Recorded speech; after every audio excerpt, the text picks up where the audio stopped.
Nosotros vimos la cronología de Five Nights at Freddy's, pero no que fue una excelente saga. Así que vamos a ver. Esta historia, nada de Purple Guy o de animatrónicos que te persiguen. Este sujeto pasó de hacer juegos religiosos para niños sobre castores que tenían que hacer tareas diarias y demás cosas, a por muy malas críticas de sus juegos, él decidiera dar un cambio radical en las temáticas. Y en vez de hacer que la gente se relaje con sus títulos, mejor los haría asustar. Como decía, el protagonista de hoy tiene más carrera que muchas empresas de videojuegos. Hace más de 3 décadas, en los años 90, Scott empezaría a entrar en el mundo de los juegos con un título llamado Dufus. Un título que tenía muy baja calidad ya incluso para los estándares de la época, debido a que entre otras cosas estaba modelado con Paint. Para el año 2002 colaboraría en crear un motor de desarrollo de videojuegos, el RPG Max. Y también ese año se uniría a Hope Animation, una empresa que se dedicaba a hacer videos para un público infantil con valores cristianos. Ah, porque también me olvidé de mencionarles que Scott es un ferviente católico. Y sí, ya sé que parece un detalle. Espérate,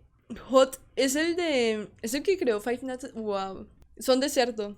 Menor esto, pero al igual que en el terror, los detalles lo son todo. Al año siguiente, 2003, sacaría su versión actualizada del motor gráfico RPG Max. Y también sería el año de uno de los varios brotes de juegos de Scott. ¿A qué me refiero con brotes de juegos? Básicamente que en un periodo de menos de un año sacaría más de 15 juegos. Sí, 15 juegos en un año. Todos estos títulos estarían publicados en su página web, Scott Games, que acuérdense de que estamos en 2003. Las páginas de videojuegos web estaban en pleno auge y Scott no se iba a quedar atrás con esto. Por supuesto que cantidad no significa calidad, y eso sería algo que él entendería a lo largo de un tiempo. Uno de esos 15 juegos más rescatables de toda esa época fue Legacy of Flan, el legado del flan, literalmente se llamaba así. No hay mucho de qué hablar, solo que fue una saga de videojuegos que tuvo más de 4 entregas y un título aparte que se llamó Flan Beach. Un juego muy mierda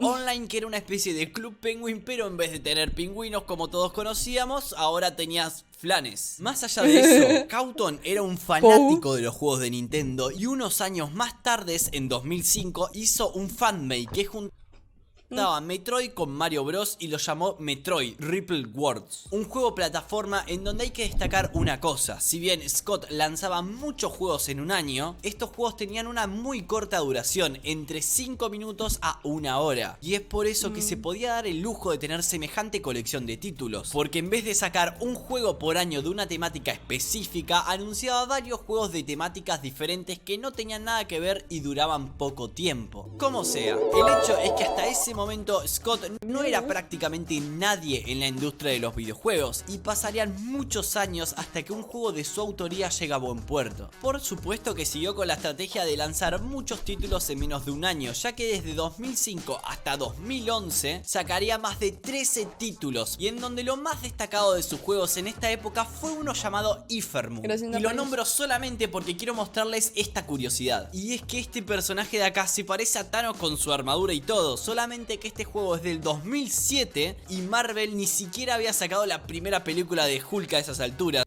Es una coincidencia bastante graciosa, o capaz que no es coincidencia. No, mentira. Aparte de esa mención, lo único que podemos tener en cuenta es que el estilo gráfico de sus juegos era bastante peculiar. Casi siempre sus juegos trataban de cosas mecánicas, metal, robots o algún tipo de animal amorfo, y esto se vería mucho más en su primer juego, que realmente tuvo algo de repercusión: The Desolate Hope, un juego que se estrenó en el año 2012. El juego en sí mismo trataba sobre una cafetera en un planeta abandonado debido a que la humanidad había colonizado otros mundos. Definitivamente el estilo gráfico de este juego es mucho más oscuro y da una sensación de quiebre con sus anteriores juegos, pero ese quiebre se volvería a quebrar un año ¿Pasó de hacer un plan a robots que dominan el mundo? Obvio. Más tarde, el 15 de diciembre del 2013, donde por su gran influencia del cristianismo, Scott sacaría un juego religioso llamado Cheaper Sansón, y cumpliríamos el rol de un castor que tiene que ir haciendo estructuras y misiones dentro de una especie de ciudad. Lo que nadie sabía hasta el momento es que ese juego, un juego tan sencillo y bien intencionado, sería el momento que rompería a este desarrollador indie. Y tras muchísimas quejas sobre el movimiento robótico de los personajes, tomó todos estos comentarios y convertiría a este juego horrible en algo más horrible todavía. What the Kauton fuck? sabía que tenía que cambiar el modelo de sus juegos, no podía hacer juegos grandes y ni siquiera tenía dinero para poder solventarse, por eso había tomado otros trabajos y el desarrollo de videojuegos pasó a un segundo plano,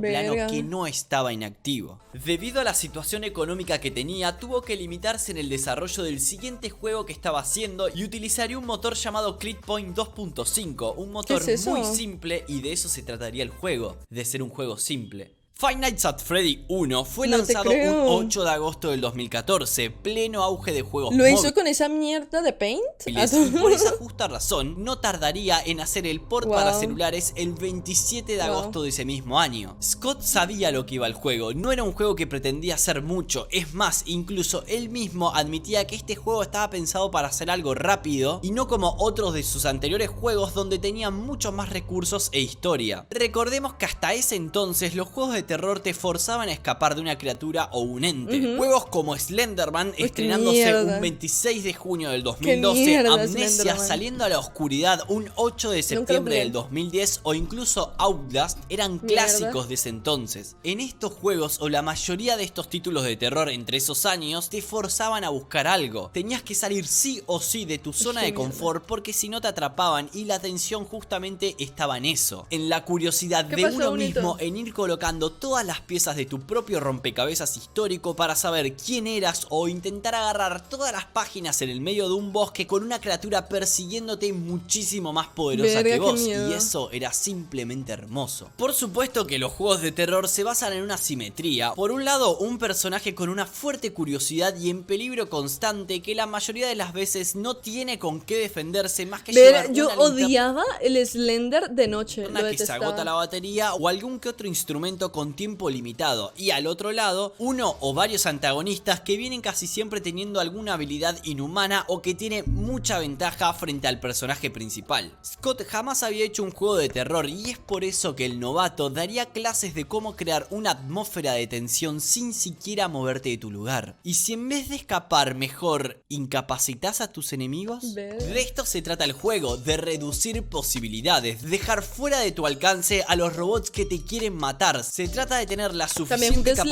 capacidad Tubbies, para es una darse mierda. cuenta por dónde vienen y cuál es el método más conveniente para poder sobrevivir a lo largo de todas estas noches. No podés escapar de la muerte, solo podés verla venir. Esta mecánica de no moverte no es algo que se le haya ocurrido a Scott porque quería que fuera así, sino por cuestiones de dinero, decidió copiar el mecanismo de un juego viejo suyo llamado Sit and Survive. Por supuesto que FNAF no era tan simple Pero es que le mejora, o sea, no es por nada, tiene unos graficazos, con este juego, sino que era aún más simple, por lo menos desde Como el para punto no de tener vista presupuesto, mecánico. pues. Obvio que Kauton incluyó a modo de tutorial una especie de guía para que puedas entender las mecánicas. Nadie, Among Us. Fungi, un personaje del que no se sabe mucho, pero que te va ayudando a lo largo de las 4 primeras noches, ya que en la cuarta noche este muere. Justamente es este quien te explica todas las mecánicas principales y cómo defenderte de los animatrónicos. Pero acá quiero decirles de que si realmente quieren ver la cronología de la historia de Five Nights at Freddy's con los 1001 detalles que esconde y demás cosas, denle mucho apoyo a este video, que si veo que llega algo Ese ya lo vimos, ¿no? así Sí. como 90.000 likes y comentarios pidiéndome este tipo de videos, por supuesto que voy a traer la Bien, ya se cronología de descargó. Five Nights at Freddy's narrada por mí. Pero ahora Ya se volvamos con las descargó. mecánicas. Como decía, las mecánicas en este juego son Vale, veamos hasta simples, los 12 pero minutos, lo ¿les son parece? todo. Scott había entendido perfectamente con este juego que no podía tener nada rebuscado. En vez de hacer mecánicas complicadas, hizo mecánicas simples, pero que tenías que saber cómo combinarlas para poder sobrevivir. Y justamente ahí estaba la dificultad, en descubrir estos patrones que estaban presentes a lo largo de tu horario de trabajo. Ok, y sí se ve un poquito mierda, pero no tan mierda, sobre ¿sabes? todo cuidar la energía. Al igual que en los juegos anteriores de terror que hemos hablado, Scott lo único que toma como mecánica prestada es la energía, un recurso que se agota al Claro. utilizarlo constantemente, y por eso es la mecánica principal de este juego. Todo Qué depende de un miedo. solo factor, desde las puertas hasta las luces. Si La se te luz, acaba este eso era una recurso, mierda. da por terminada la partida. Pero fuera del juego, las luces de Scott recién estaban comenzando, y ese primer título sería el que justamente Las luces de Scott apenas estaban iba a alumbrar comenzando. la Su carrera letrero como en desarrollador. Hollywood. Todo el mundo Su sabía estrella que en era este Hollywood. juego, y sabías que era este juego por la plataforma que lo dio a conocer, YouTube. Por ese entonces, entre el 2010 Town. al 2014, los No, gameplays de Town. Minecraft estaban dominando la escena. Pero en contraparte de este mundo tan brillante y hermoso, los juegos de terror como Slenderman The Arrival o Amnesia Imagine for Pigs habían sido juegos que todo el mundo empezaría a jugar o ver más por las reacciones de los propios jugadores que por el juego en sí El mismo. Rubius, Scott tuvo la suerte de que ese año no se lanzó ningún título de terror que haya tenido mucha relevancia. Todos eran juegos de años pasados y eso significaba una cosa: sin querer tenía el mercado de los games horror para él solo. Por eso el ascenso de FNAF fue tan rápido y exponencial para ese 2014. No es por nada, pero Miles digamos, de creadores. ahorita sí se nota que aprovecharon para sacar juegos In Silence, Phasmophobia, el que iba a jugar yo ahorita. Se estaban haciendo contenido de este juego, desde gameplays, conectar tramas y tratar de... Espérate, no vi. Se estaban haciendo contenido de este juego, desde gameplays, conectar tramas y tratar de Sí, entender... sí lo vi. Qué con asco. casi nada de información de qué iba el juego y a la fuerte demanda que había en ese entonces, Scott se encargaría de la oferta. El jumpscare, nos guste o no, es el recurso más barato para asustar a una persona. Solamente hace falta dos detalles: un ruido fuerte y una cara fea solamente es el complemento del ruido. El otro detalle es tener a la persona concentrada. Por eso Scott había hecho muy bien que la mecánica principal de su primer juego no sea tratar de asustarte, sino tratar de mantenerte concentrado. Y esto sería algo que veríamos aún más en Five Nights at Freddy's 4, pero por ahora, año 2014, 11 de noviembre del 2014. La gente quería respuestas a la historia de este juego, estaba curiosa, y así fue como Five Nights at Freddy's 2 salió a la luz. ¿Cambios? No tenías puertas, por lo que ahora no solamente te aparecerían por los... Qué miedo, ¿no? O sea, como que creas un juego que dices como, vale, he creado 20 juegos, voy a crear uno más y ya está. Y el nada es el boom, pero también tienes que crearle una historia. Si le creas una mala historia, te vas a la caca también. Costados, sino que tendrías animatrónicos enfrente tuyo. Tenías que ser mucho más rápido, y de ahí que la mecánica de ponerte una máscara para ocultarte de ciertos animatrónicos fue un punto decisivo. Este juego era muy difícil, de los más difíciles de la saga, aunque más que difícil, Scott en una entrevista lo llamaría caótico, y así fue. Tenías mecánicas como la caja musical, un total de 2 animatrónicos, pruebas de reflejos... Sí, ese fue enredadísimo, el FNAF 2. Es que obviamente yo estaba diciendo como what the fuck, pero todos tenían unos graficazos, pero se me olvidó que estamos jugando el Help Wanted y ese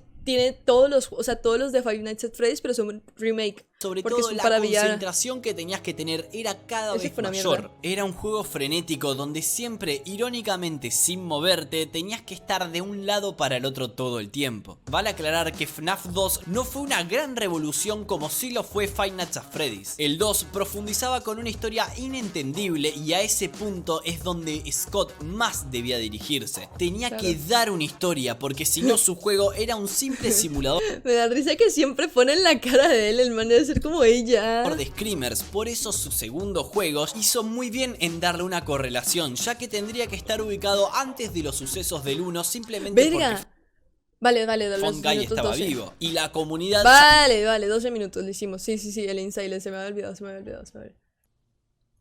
Sabía que había muerto en la noche 4 de la primera entrega, así que todos estos pequeños detalles irían haciendo que la comunidad empiece a formar hilos entre cada uno de sus juegos, y Scott supo perfectamente qué seguir haciendo. Así fue como el día 2 de marzo del 2015 saldría a la venta una de las entregas más esperadas pero peores recibidas. Scott había hecho a lo largo de 8 meses más de 3 juegos. Había pasado de ser un desarrollador para nada conocido a posicionar sus juegos entre los primeros lugares de casi todos los sitios. Superó juegos como Minecraft en interés durante esa época, y hasta le llegó un contrato para hacer una película de su saga. Feliz cumpleaños.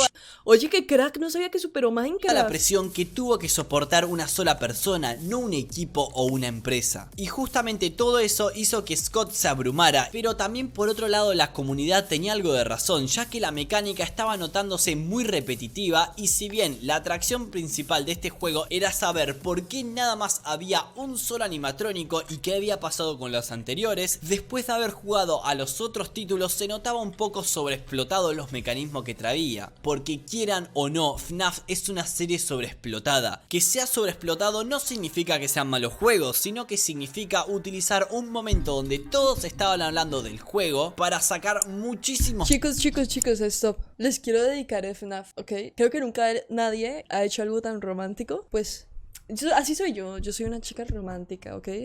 Más, lo que obviamente trae consigo demasiado estrés en la saga y de ahí que normalmente todas las franquicias sobreexplotadas tengan malos resultados. A pesar de que Scott quería hacer que Bueno, te dedico a FNAF y también que es de ser tan pendejo, ¿no? O sea, pero...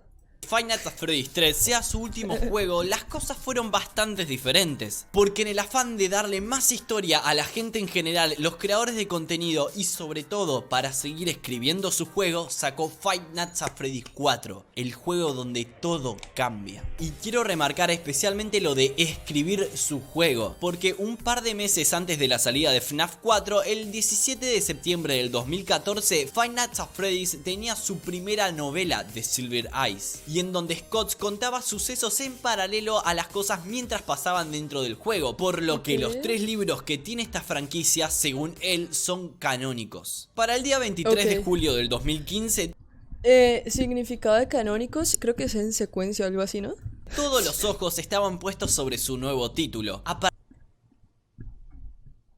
partir del mismo recién nos podemos empezar a hacer una historia medianamente y trazar distintos sucesos. Por eso este cuarto juego fue sumamente importante y al que finalmente podría poner conexiones. Five Nights at Freddy's 4 nos ubica en las pesadillas del hijo menor de uno de los fundadores del local Freddy's, William Afton. Pero sin adentrarme en la historia, porque si no duraría muchísimo esto. Básicamente el nene este tenía pesadillas debido a que el hermano mayor lo maltrataba con el tema igual la historia ya la vimos. Lau, porque el título, ¿qué título tiene?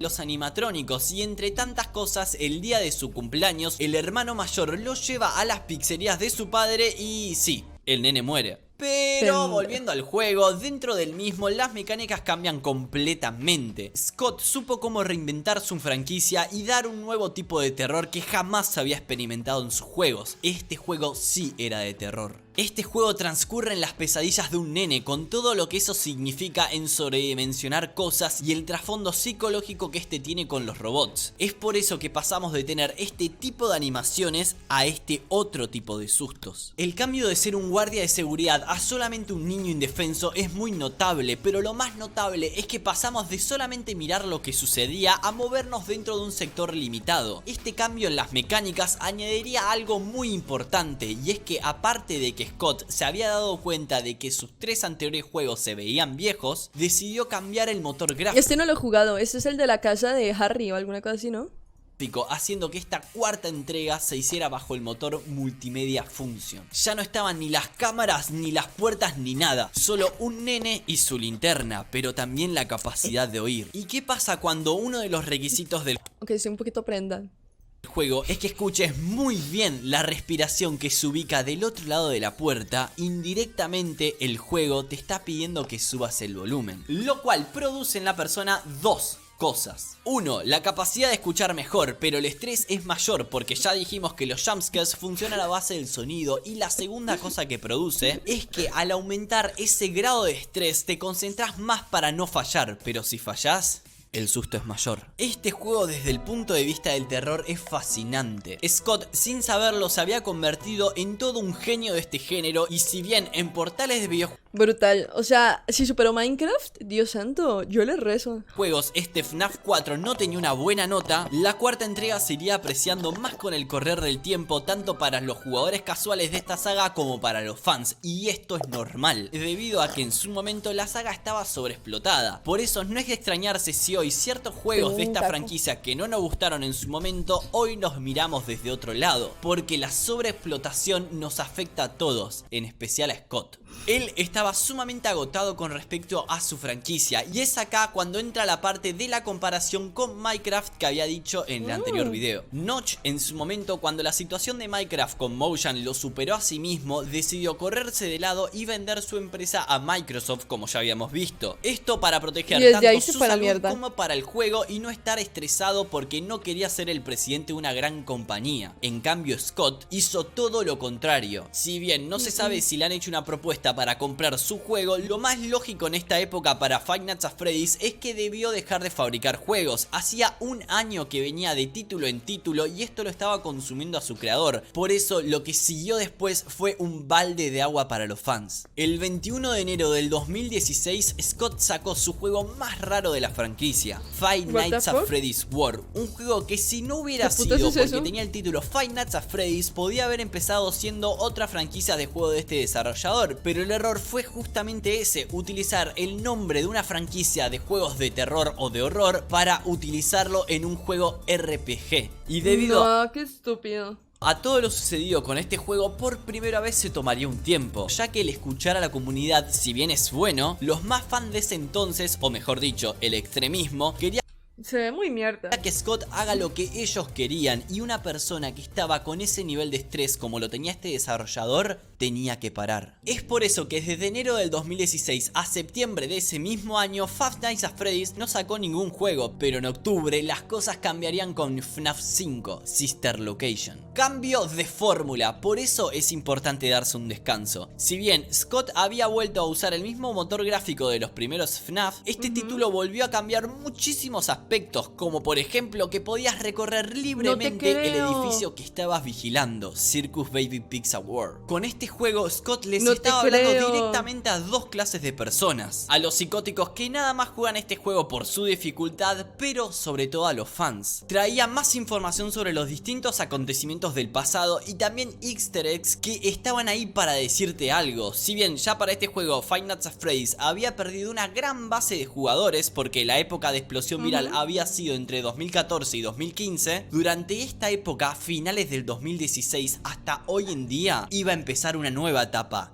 La etapa de teorías. A partir de este juego, la historia se va aclarando un poco más, pero muy astutamente jamás se va a aclarar lo suficiente para que los fans puedan hacer teorías y especular sobre lo que va el juego. Y así Scott pudo mantener el interés de su base de fans, pero sobre todo también le dio tiempo para seguir con sus novelas. Porque meses más tarde del lanzamiento de Sister Location, sacaría su segundo libro llamado Five Nights at Freddy's The Twisted Ones, salido el 27 de julio del 2017. Y esta novela la nombro ya que es muy importante porque los sucesos de este libro están narrados en la misma ciudad que va a ocurrir el siguiente y último juego de la franquicia. Amigo, es cristiano, qué miedo. En orden cronológico, FNAF Pizzeria Simulator. Un juego que detrás de una capa amigable e inocente donde tenías que ir construyendo y mejorando tu pizzería se escondía lo que verdaderamente era el juego, el final de la saga. Por lo menos cronológicamente este juego es el último, ya que acá mueren todos los personajes que estaban dentro de ella y aparte de la mecánica amigable que tenías dos mecánicas más. Una era la de los típicos animatrónicos que no tenían que llegar a tu oficina y la otra mecánica era rescatar a los animatrónicos. ¿Por qué rescatar? Bueno, eso lo vamos a ver en la cronología si es que este video les gusta mucho. Volviendo a la historia, este juego fue el final de la saga, pero aún así a Scott le sobraría tiempo para hacer 3 juegos más y una novela. El día 26 de julio del 2018 saldría su última novela hasta la fecha, que se llamaría The Four Closet. Pero eso no tiene nada de extraño, lo raro sería que al día siguiente, el 27 de junio del 2018, saldría Ultimate Custom Night, y este juego era como un mashup entre todos los personajes de las sagas y algunos nuevos, así que si bien era un simulador de jumpscare, en la cronología mucha gente dice que el Pizza Simulator y el Custom Night están ocurriendo al mismo tiempo.